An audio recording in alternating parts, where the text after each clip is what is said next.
Good afternoon, ladies and gentlemen. Good morning, friends, brothers and sisters. It is my pleasure to welcome you all to this breakout room session where we are focusing on, on reparatory justice and Pan-Africanism. We have amongst us here a panel made up of distinguished personalities that can help us to engage with this particular theme. So let me just quickly note that in our in this session we have the panelists as follows. We have Mohammed El Naim, and I see Mohammed is in. We also have Eric Philip. Eric, are you in?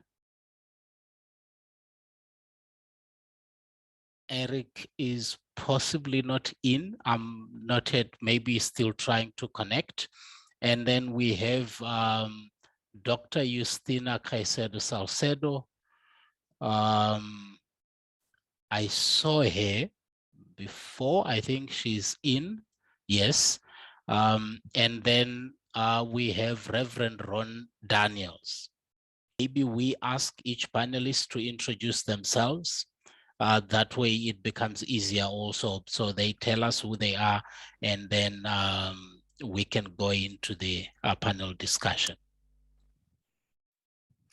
So I will just highlight why this is such a critical discussion, and a discussion not only for the present, but for the future of us as people of African descent. I am obviously borrowing from the brilliant scholar that President Thabo Mbeki is, when he suggested that maybe this idea of Africans and Africans in the diaspora is in itself not serving us in any particular way, rather complicating things by creating distinctions and categories that may not be beneficial to all of us.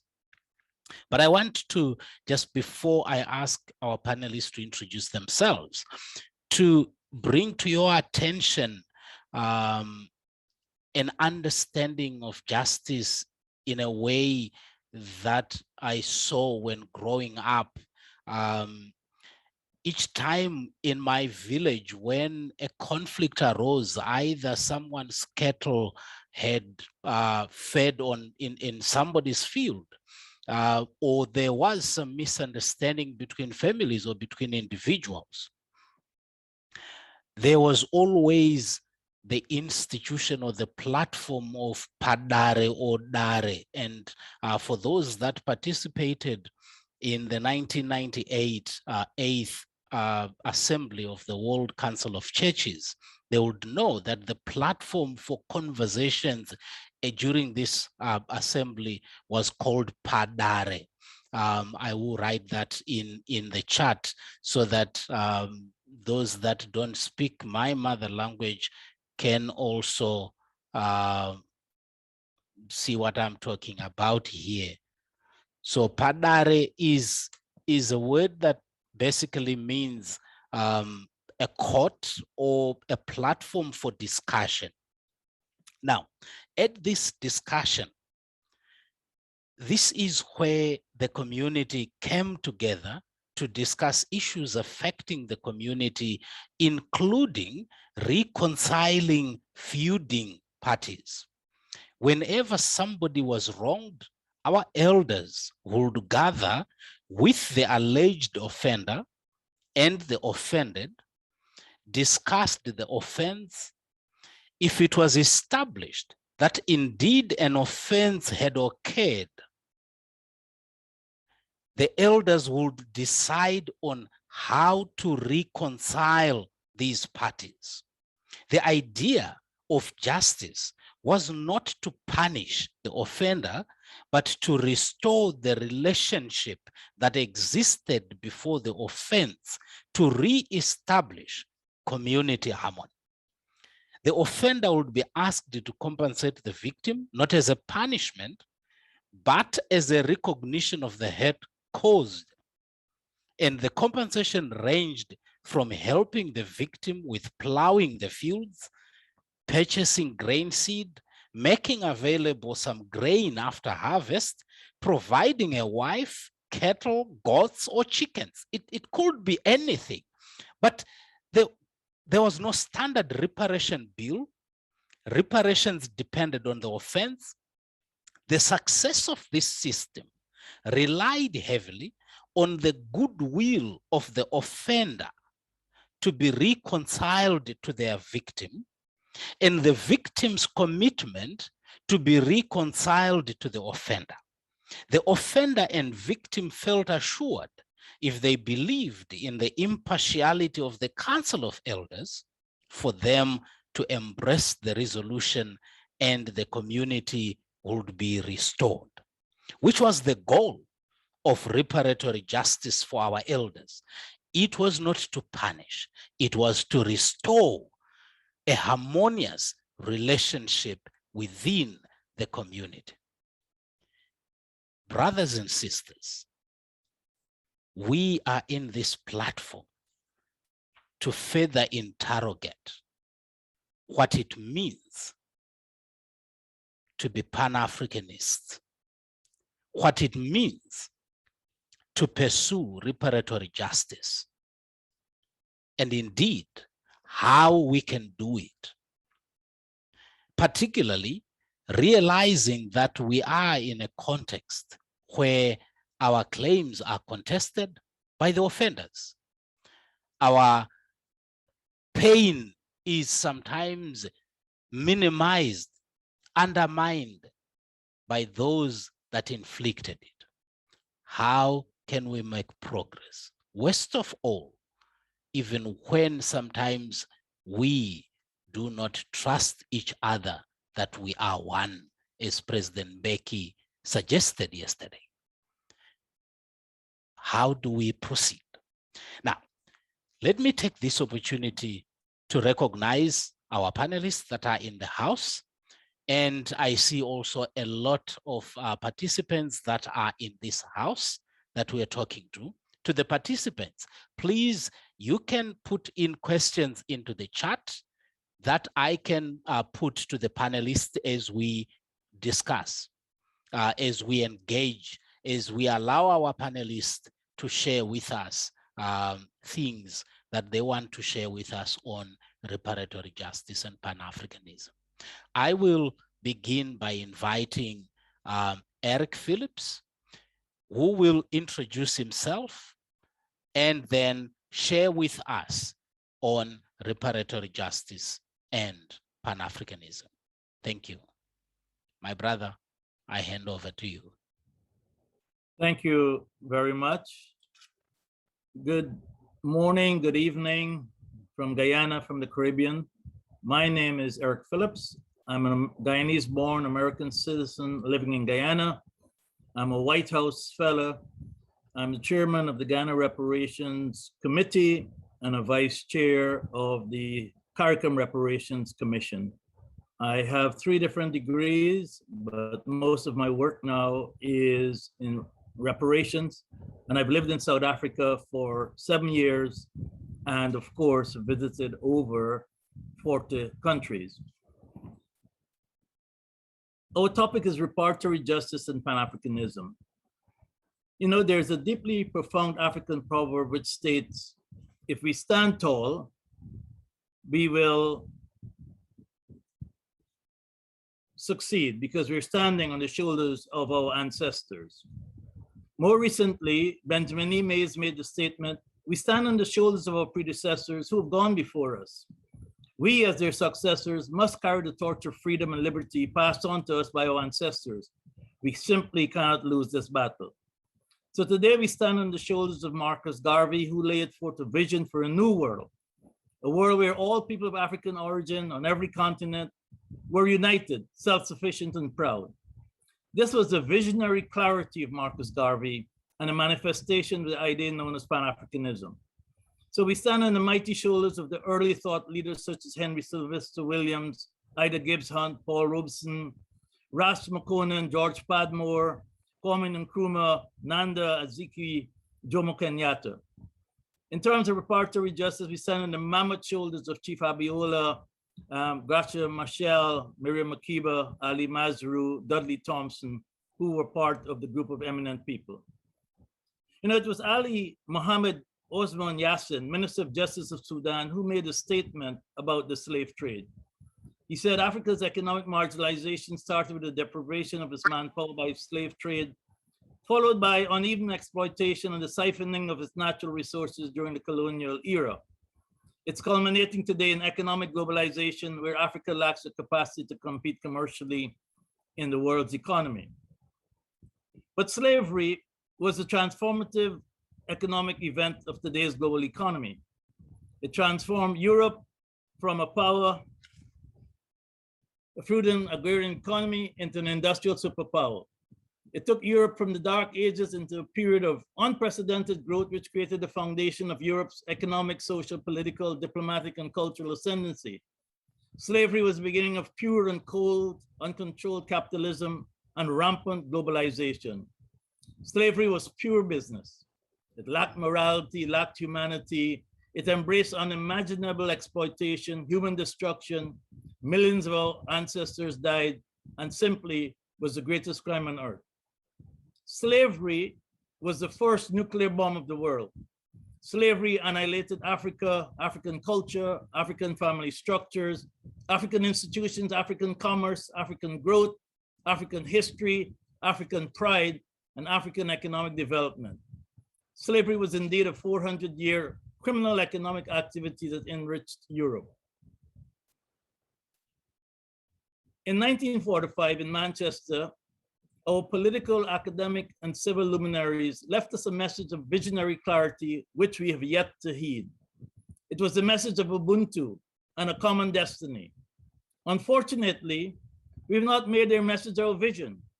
We've not had the necessary generational conversations among ourselves to address reparatory justice, democracy, mutually supportive development, and how to create and sustain generational wealth for people of African descent.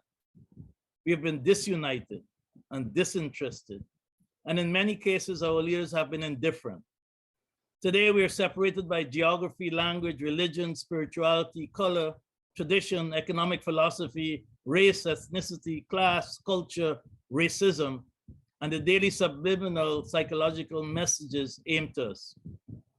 We're ashamed to embrace ourselves. We're ashamed to embrace Haiti, which has been held hostage by European and American interests as punishment for being great and showing us in Africa and the African diaspora what should be done and how it should be done. We've allowed Western religions to defang us by telling us to turn the other cheek while they practice an eye for an eye. The critical message of Sankofa from the 1945 conference was that we needed a unifying architecture to obtain independence and, more importantly, reparatory justice. We have lost the unifying knowledge of Ubuntu. I am because you are. The Berlin Conference, which was in 1884, or exactly 100 years before the Manchester Conference, has shown us that European and other colonizing nations understand the spirit of Ubuntu. They practice their own version of Ubuntu and use it against us. The COVID-19 vaccination scandal illustrates this. While COVID-19 is the current global pandemic, racism is the greatest historical and ongoing pandemic in the world, and we are the victims. The Black Lives Matter movement has highlighted the daily psychological, economic, cultural, and social man-made disease called racism. And racism has many faces and has become more sophisticated. Dr. Keen Gibson from Guyana has defined racism as a new, sophisticated political system. The Durban Declaration of 20 years ago was hijacked by the war against terrorism. And similarly, if we are not united and sophisticated in our approach, any effort for justice to people of African descent will be hijacked by climate change or by some other concocted event. Sir Hilary Beckles has stated, reparations will be the greatest political movement of the 21st century. This is so true, as reparatory justice is the moral, social, religious, economic, health, political, and financial crisis of our time. Today, we are in a life and death battle for African economic and political ascendancy. The church provided moral and social license for this criminal enterprise and must be part of the solution. Slavery accelerated, institutionalized, and popularized capitalism of the worst form. Human exploitation, death, genocide, and racism coming together to create the perfect storm of unbridled capitalism. So where do we go from here? In December 1948, we witnessed the signing of the United Nations Universal Declaration of Human Rights. And since then, we've had many other declarations. Durban in 2001, the International Decade of People of African Descent, 2014. We've had the Millennium Development Goals. Now we have the Sustainable Development Goals. And still, despite these approaches, racism and racial discrimination, both direct and indirect, de facto and de jure, continue to manifest themselves in inequality and African disadvantage. Globalization and capitalism, which both have their roots in chattel slavery, permeate every facet of African lives and livelihoods. We're seen still as prey. Witness the new scramble for Africa. At least we're beginning to see progress with initiatives such as the African Continental Free Trade Area Agreement. So what are my recommendations? First, we need a unifying philosophy to be adopted by all people of African descent. While Pan-Africanism is the overarching framework, the principles of Kwanzaa should be adopted as the operational architecture for us. Reparations is both internal and external. It has both a software dimension as well as a hardware dimension. The software element is self-healing, how we treat each other, how we work together, how we respect our women. The 7 principles of Kwanzaa, unity, self-determination, collective work and responsibility, cooperative economics, purpose, creativity, and faith, provide us in Africa and the African diaspora with both the software and hardware elements of a shared future of prosperity through Ubuntu. The Caribbean Reparations Commission and the North American African Reparations Commission both have 10-point plans for reparations. Our counterparts in Europe also have a strategic vision on how to approach reparatory justice. What we need is a single, cohesive, Pan-African 10-point plan for reparatory justice that promotes our shared future. We also need to do something fundamental. We need to redefine democracy through African eyes. In essence, we need to adopt a Pan-African definition of democracy as a framework for our shared destiny, so that people of African descent and heritage have a development paradigm by defining democracy as being a market of freedoms, collective ideas, inclusive and transparent institutions, and community development. Fourth, Jews paid Jews reparations. What do I mean by that? Simply put, the strong Jewish political and economic lobbies in the United States, United Kingdom, and other wealthy countries ensured that Germany paid reparations for the Jewish Holocaust. People of African descent need the same focus. All African countries need to focus on a simple demand for reparations in the form of 1% of European GDP per year for 400 years, the length of our slavery. We need to do this. We seem to have divergent views in reparations, and this only divides and weakens us.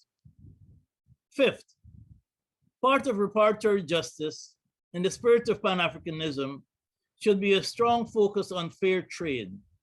Our countries and people of African descent are daily enslaved by contracts that are predatory, odious, and racist. We need a Pan-African vision for fair trade, not aid.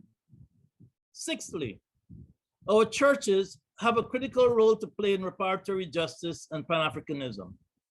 One of the deepest wounds of slavery was that people of African descent were given other religions.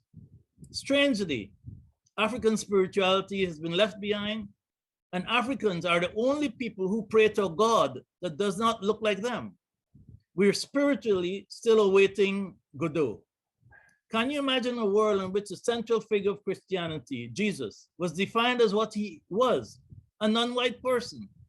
Yet daily we are captured by lies and stories such as the Shroud of Turin. Can you imagine the cleansing power that it would have on African identity and spirituality, and how we would view ourselves? Can you round up, my brother? Thank you. Thank you. You can just round up in the next minute or so. Yes. Thank you. What we need most is a Pan-African movement that recreates the African Renaissance so badly needed. We need to live the spirit of Sankofa. We need to live and breed Ubuntu. We need to live Kwanzaa principles. Similarly, we need to become a unified force. Hopefully this conference will be a catalyst for such. I end by using one of my favorite Martin Garvey quotes. Up, up, you mighty race. Accomplish what you will. And we must recognize that we are not prisoners of our past, but architects of our future. I thank you. Thank you so much, my brother. I am very happy with what you have just shared with us. Dr. Justina Caicedo Salcedo, I hope I'm pronouncing that correctly. Please, can we, for those that will not understand Portuguese, we can go to the globe at the bottom of the page and take the option for English. There is somebody to interpret. Dr. Justina.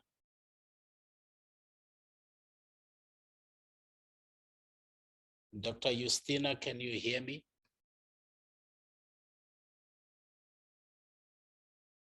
Okay.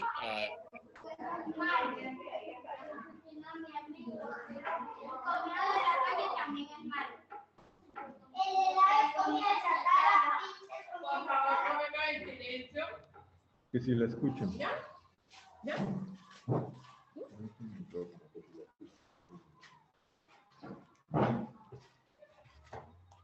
¿Sí? ¿Me escuchan? Ah, que sí.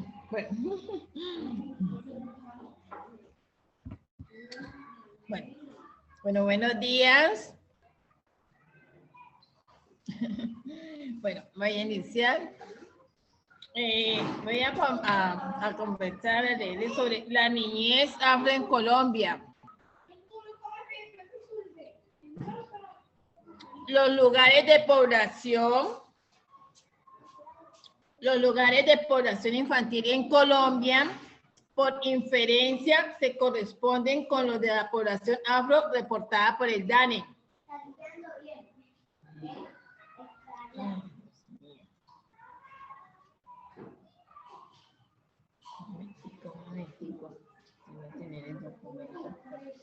Podemos reportar que los datos recogidos por la Comisión de Seguimiento del Auto 005 de la sentencia T025 de la Corte Constitucional dicen que la población afro representa el 22.5% de la población del total de víctimas, que al 2019 ya eran 8.8 millones y donde alrededor del 52% de este total son niños y niñas adolescentes.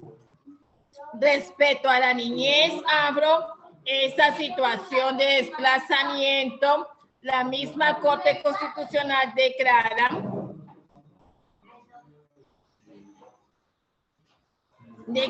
en el caso de los niños, niñas y adolescentes afrodescendientes, el desplazamiento forzado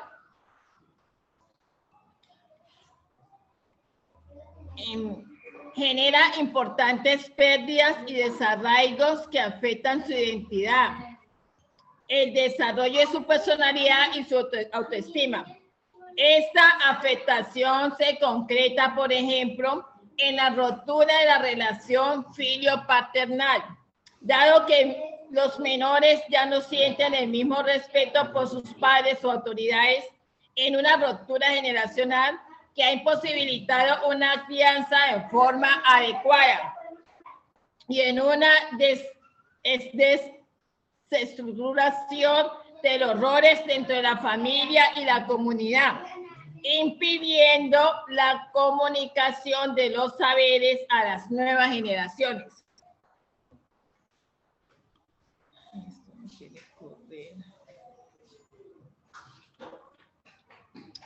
Ahorita vamos a hablar de colonizar la primera infancia. Hemos encontrado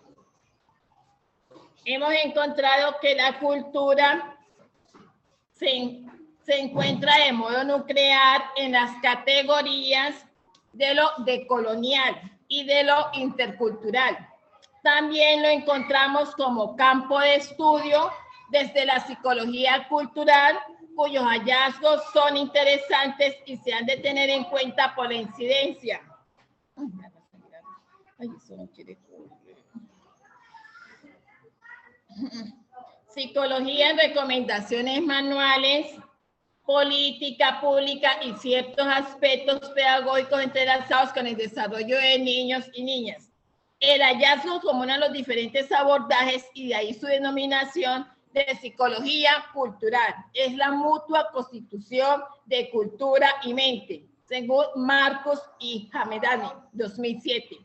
Una breve y competente fundamentación conceptual y por demás pertinente en nuestro objetivo se encuentra en hacia una psicología cultural. Origen, desarrollo y perspectiva de Moisés Esteban Guitar, de quien citamos las mentes en diálogo entretejen conjuntamente estas tradiciones culturales y estas prácticas sociales. Por lo tanto, desde este enfoque se considera que hay una tensión irreductible. Besmas. La inferencia vital para nuestra investigación y la que lleva Guitar es que la atención constante con personas, objetos y símbolos, es decir, eso que construye y constituye la cultura, es lo que transforma y modela nuestra mente. Ahora, cuando aplicamos estas inferencias a la condición de la niña o el niño, en acuerdo con el pensamiento vigente de Vygotsky, todas las funciones superiores se originan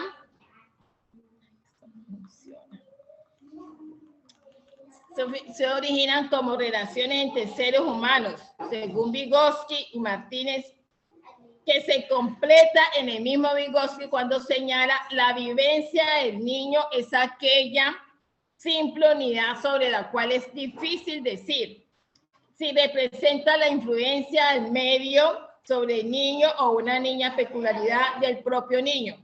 La vivencia constituye la unidad de la personalidad y del entorno tal como figura en el desarrollo la verdadera unidad dinámica de la conciencia.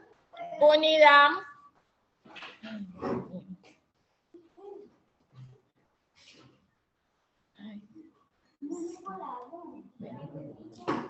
ahora aquí decimos que con lo que podemos inferir que la negación de las vivencias culturales de la niña o del niño que se produce en el medio escolar de forma consciente o inconsciente tiene un impacto negativo en la formación mental de esa niña o niño y que perturba negativamente el desarrollo de su conciencia.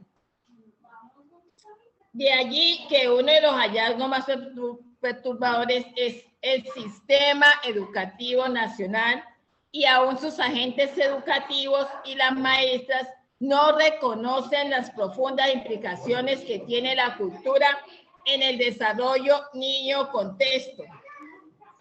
Las deformaciones racializadas que la escuela, por virtud del discurso institucional o de negligente preparación de los maestros. Ay, no quiere subir. Can you please conclude? Sí. Yeah. Thank you. If you can conclude in the next minute or two. Escuche. Esto no quiere subir. Aquí tiene. Aquí. Bueno, la de formaciones. Aquí está.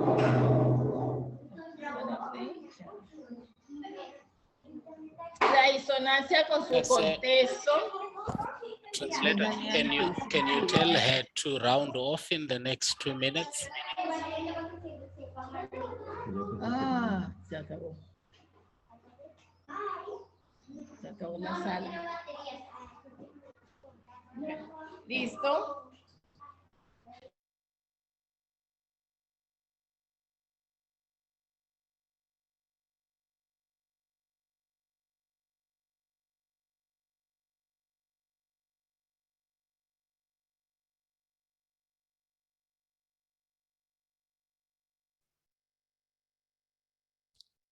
Okay, I don't know what has happened, but let me take this opportunity to bring in Mohammed to share with us also his perspectives on the, and I will ask my brother to say as much as he can in as few minutes as possible so that we try and get over this session. Thank you, Mohammed. You can go ahead. Please introduce yourself first, Sure. and then please go into your discussion. Yeah, so I'm Mohammed. I am a student at the University of Cambridge in sociology and a progressive. I wanted to start by sending solidarity to my home country of Sudan. I was a participant in the Sudanese revolution, and unfortunately, this morning, a coup d'etat happened against our revolution. Which is going to be a huge obstacle to our development, but I hope for the best. So today I'll be talking about, I'll be trying to get to the end. I hope that I can, considering that we don't have much time. But the theme of this conference today is on revisiting the historical 1945 Manchester Pan-African Congress. I'd like to not touch on it just as a moral and legal case, but I'd also like to touch on how the struggle for reparations is linked intimately with self-determination and the unfinished business of decolonization. And so when we're demanding reparations, it's not just to bring up the moral case against all of the crimes committed against African people since the Portuguese first arrived in the Guinean coast in the 15th century. We're also talking about the unrealized aspiration for sovereign equality between nation states across the world. Now, to really understand this, we have to understand the burdened membership of what it means to be an African country or a country of African descendants in the international state system. And for that, I'd like us to go to 1825. Haiti had by then become the first Black republic and the first republic to emerge out of a slave revolt. But in 1825, a diplomat, Baron de Macau, had with him 14 warships armed with 528 cannons and a message from France that Haiti would have to pay reparations to its former slave owners. So now Haiti could also add to its repertoire, being one of the first countries to be imposed by way of force, because the World Bank and the WTO didn't exist at the time, the first country to incur third world debt. By 1915, 80% of Haiti's budget was designated to pay the US and French banks that Haiti borrowed money from. By 1945, according to the historian Hilary Beckles, Haiti had, as a result, been bankrupt. Now, this means that the introduction of African countries into the international state system already began with Africans being subordinated. Now let's jump to the Manchester Pan-African Congress, which we are celebrating today. In October 1945, delegates from across the world, the African world, convened in Carlton on Medlock Town Hall in Manchester to join the 5th Pan-African Congress. So people that were around in that Congress included Hastings Banda, the first Prime Minister and President of Malawi, Jomo Kenyatta, the first President of Kenya, and Kwame Nkrumah, the first President of Ghana. And the organization which organized that was called the International African Service Bureau, but you cannot understand the IASB unless you understand where it came from. It emerged itself out of an organization which emerged a decade prior in October 1935 in response to the Italian invasion of Ethiopia. Yet again, another proof that, in the words of Adam Getachew, a scholar who's written an amazing book called World Making, African countries have had burdened membership in the international state system. That includes Liberia, that includes Haiti, that includes Ethiopia, and then of course, that also includes all of the countries which went through decolonization in the Caribbean and Africa later. And so one thing to understand is that when Italy, a member of the League of Nations, invaded Ethiopia, another member of the League of Nations, African people in the world were angry. They had had enough. And in response to the invasion, for example, longshoremen in Trinidad refused to unload Italian ships. Indian and Black trade unionists united as well in Trinidad. In St. Vincent and St. Kitts, riots took place. In New York, the Communist Party in Harlem organized mass protests. And in England, a young Kwame Nkrumah reflected that the invasion was almost as if the whole of London had declared war on him personally. That's why Amy Ashwood Garvey, the Trotskyist and Pan-Africanist CLR James, and others like Chris Jones, Ras McConan came together to create the AIS, the International Friends for Ethiopia, and eventually the International African Service Bureau, which became the primary means by which the fight for decolonization was lodged in the Anglophone world. So reparations then should also be seen as our continued struggle to create a world of sovereign equals in the international state system. But that I'm, honored to be in the presence of the CARICOM members of the CARICOM Reparations Commission, because as you all know, in 2013, CARICOM established a commission to fight for reparatory justice. And the 10-point plan is not just requesting a check, it's asking for things like justice for Africans, repatriation for those who want it, the creation of cultural institutions. But for me, one of the most fascinating aspects of the 10-point plan of the CARICOM Reparations Commission is that the demand for technology transfer. The Caribbean, the mandate contends, was denied participation in Europe's industrialization process and was confined to the role of producer and exporter of raw materials. This completely was to the benefit of Europe. Now, the reason why this is so fascinating from an international diplomacy perspective is because it's one of the only resurrections and resuscitations of the demand in the 1970s and in the post-colonial moment for a new international economic order, which can recreate the world system in such a way where everyone is equal, right? And so we have to understand, for example, that at the beginning of decolonization, formation of the United Nations, there was only 51 member states. And then by 1962, that mushroomed into 110. Of the newly independent states in the General Assembly of the United Nations, 77 of them united under a radical vision, precisely that radical vision of the technology transfer demand that's in the reparations 10-point plan. They demanded, for example, that every country, that the countries who were exploited at the periphery of the world economy should come together and be given the means by which they can industrialize and become manufacturers so that they don't continue to allow the colonial dynamic that exists between the periphery and the core of the economy to continue in the post-colonial moment. And so even a General Assembly Declaration 3201, which was the demand for a new international economic order, was ratified by the G77 nations in the General Assembly, which demanded the right to control and the extraction of domestic resources, the establishment of state-managed cartels to stabilize commodity prices, the regulation of transnational corporations, and just like the CARICOM platform, a no-strings-attached technology transfer program. That program was destroyed by the neoconservative elite in the United States, by the World Bank, which pushed instead for a structural adjustment kind of new orthodoxy. And it is only for the longest time, we've talked about that story as a story of failure until 2013 with the reparations platform. And that's what I want to talk about today. That reparations should not just be seen as a moral and legal case, but it should also be seen as a renunciation of the neoliberal orthodoxy that has taken hold in much of the post-colonial world since decolonization. Mohammed, I'm sorry, 30 seconds just to round up your main point, and then we leave because I'm now seeing that they are about to close the room. No problem. Okay, if I could just ask just one final thought, I will say this. We do have to be careful right now as we lodge the case for reparations. We have two successful cases for reparations in Africa right now. The case of the Nama and Herero people in Namibia, who received reparations, and the case of the Mau Mau, 5,000 of them, who also received reparations. But in both cases, the amount of money that was received has been negligible, and we cannot continue to accept reparations payments which are negligible. In the Jewish Indemnifications Conference at the end of World War II, the Jewish people received $80 billion in reparations.